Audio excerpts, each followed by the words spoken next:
Children's, आज मैं आपको पार्ट 5 पढ़ाऊंगी दान का हिसाब।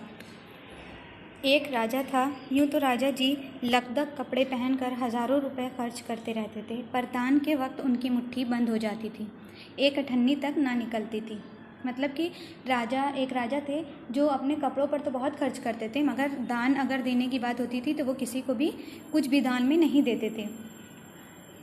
राजा जी की सभा में एक से एक नामी लोग आते रहते थे, लेकिन गरीब, दुखी, विद्वान, सज्जन इनमें से कोई भी नहीं आता था, क्योंकि वहाँ पर इनका बिल्कुल सत्कार नहीं होता था। सत्कार मतलब इज्जत, बिल्कुल भी उनकी इज्जत नहीं होती थी।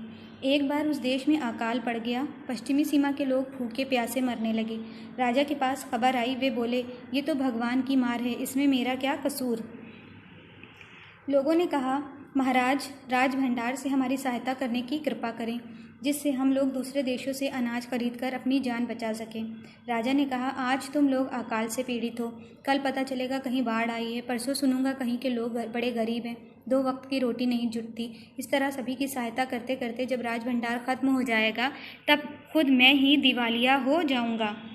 मतलब ये बता रहे हैं, ये कह रहे हैं कि एक बार राजा के जो राज्य था वहाँ पर अकाल पड़ गया। अकाल पड़ गया मतलब जो अनाज किसानों ने जो अनाज बोया था वो नहीं हो पाया, सूखा पड़ गया, बारिश नहीं हुई, तो सब जो फसल थी वो ख़राब हो गई।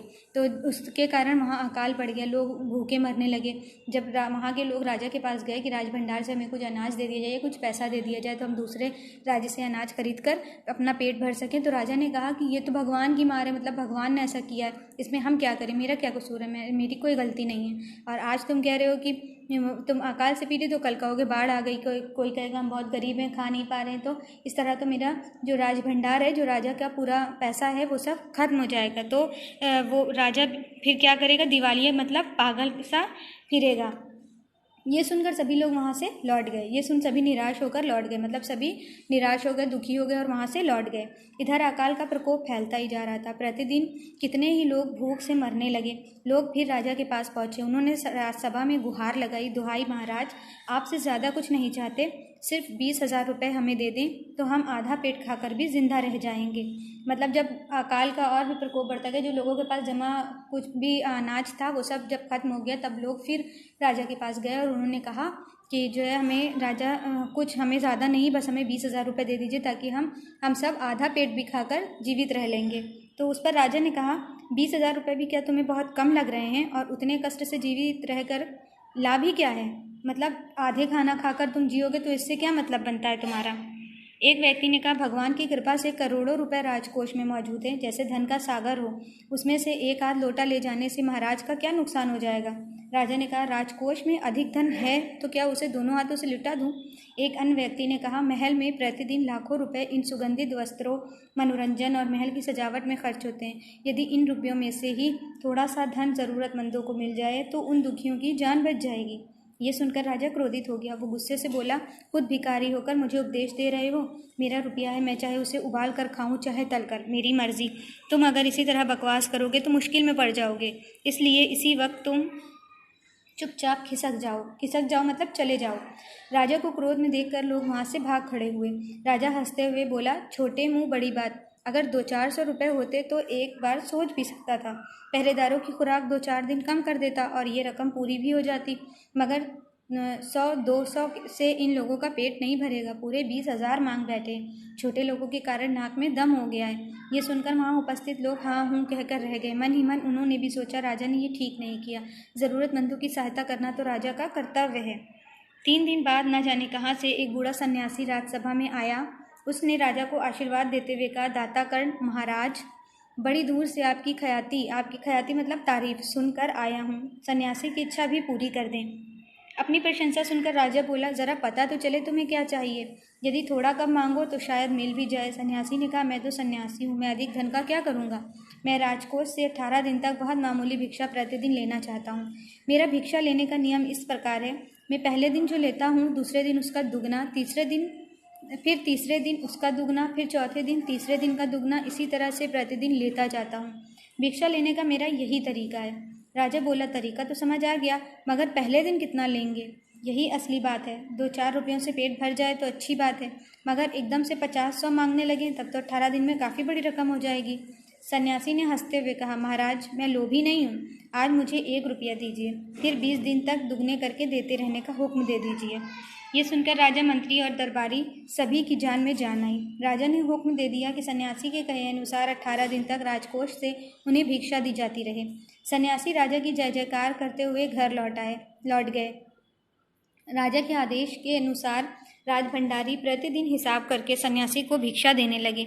इस तरह 3 दिन बीते, 10 दिन बीते, 2 सप्ताह तक भिक्षा देने के बाद भंडारी ने हिसाब करके देखा कि दान में काफ़ी धन निकला जा रहा है। ये देखकर उन्हें उलझन महसूस होने लगी। महाराज तो कभी किसी को इतना दान नहीं देते थे। उन्होंने ये बात मंत्री को बताई। मंत्री ने कुछ सोचते हुए कहा, वाकई ये बात तो पहले ध्यान में ही नहीं आई थी, मगर अब कोई उपाय भी नहीं है। महाराज का हुक्म बदला नहीं जा सकता। इसके बाद फिर कुछ दिन बीते। भंडारी फिर हड़बड़ाता हुआ मंत्री के पास पूरा हिसाब लेकर आ गया। हिसाब देखकर मंत्री का चेहरा फीका पड़ गया। वो अपना पसीना पोंछकर सिर खुजलाकर दाढ़ी पर हाथ फेरते हुए बोला, ये क्या कर रहे हो? अभी से इतना धन चला गया है तो फिर 18 दिनों के अंत में कितने रुपए होंगे? भंडारी बोला, जी पूरा हिसाब तो नहीं किया। मंत्री ने कहा, तुरंत बैठकर अभी पूरा हिसाब करो।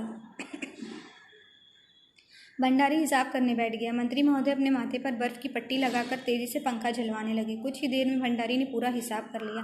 मंत्री ने पूछा, कुल मिलाकर कितना हुआ? भंडारी ने हाथ जोड़कर कहा, जी 2,62,143 रुपये। मंत्री गुस्से से बोला, मजाक कर रहे हो? यदि सन्यासी को इतने रुपए दे दिए तो राजकोष खाली हो जाएगा। भंडारी ने कहा, मजाक क्यों करूँगा, आप हिसाब देख लीजिए। ये कहकर उसने हिसाब की पर्ची मंत्री जी को दे दी। हिसाब देखकर मंत्री जी को चक्कर आ गया। सभी उन्हें संभाल कर बड़ी मुश्किल से राजा के पास ले गए। राजा ने पूछा, क्या बात है? मंत्री जी बोले, महाराज राजकोष खाली होने जा रहा है। राजा ने पूछा, कैसे? मंत्री बोले, महाराज सन्यासी को आपने भिक्षा देने का हुक्म दिया है, मगर अब पता चला कि उन्होंने इस तरह राजकोष से 2.5 लाख रुपए झटकने का उपाय कर लिया है। राजा ने गुस्से से कहा, मैंने इतने रुपए देने का आदेश तो नहीं दिया था, फिर इतने रुपए क्यों दिए जा रहे हैं? भंडारी को बुलाओ। मंत्री ने कहा, जी साहब, जी सब कुछ आपके हुक्म के अनुसार ही हुआ है, आप खुद ही दान का हिसाब देख लीजिए। राजा ने उसे 1 बार देखा, 2 बार देखा, इसके बाद वो भी बेहोश हो गया। काफ़ी कोशिश के बाद उनके होश में आ जाने पर लोग सन्यासी को बुलाने दौड़े। सन्यासी के आते ही राजा रोते हुए उनके पैरों पर गिर पड़ा। बोला, दुहाई है सन्यासी महाराज, मुझे इस तरह जान माल से मत मारिए। जैसे भी हो एक समझौता करके मुझे वचन से मुक्त कर दीजिए। अगर आपको 18 दिन तक भिक्षा दी गई तो राजकोष खाली हो जाएगा, फिर राजकोष कैसे चलेगा? सन्यासी ने गंभीर होकर कहा, इस राज्य में लोग अकाल से मर रहे हैं, मुझे उनके लिए केवल 60,000 रुपये चाहिए। वो रुपया मिलते ही मैं समझूंगा मुझे मेरी पूरी भिक्षा मिल गई है। राजा ने कहा, परंतु उस दिन एक आदमी ने मुझसे कहा था कि लोगों के लिए 20,000 रुपये ही बहुत होंगे। सन्यासी ने कहा, मगर आज मैं कहता हूँ कि 60,000 से 1 पैसा कम नहीं लूँगा। राजा गिड़गिड़ाया, मंत्री गिड़गिड़ाए, सभी गिड़गिड़ाए, मगर सन्यासी अपने वचन पर डटा रहा। आखिरकार लाचार होकर राजकोष से 60,000 रुपये सन्यासी को देने के बाद राजा की जान बची। पूरे देश में खबर फैल गई कि अकाल के कारण राजकोष से 60,000 रुपये राहत में दिए गए हैं। सभी ने कहा, हमारे महाराज कर्ण जैसे ही दानी हैं।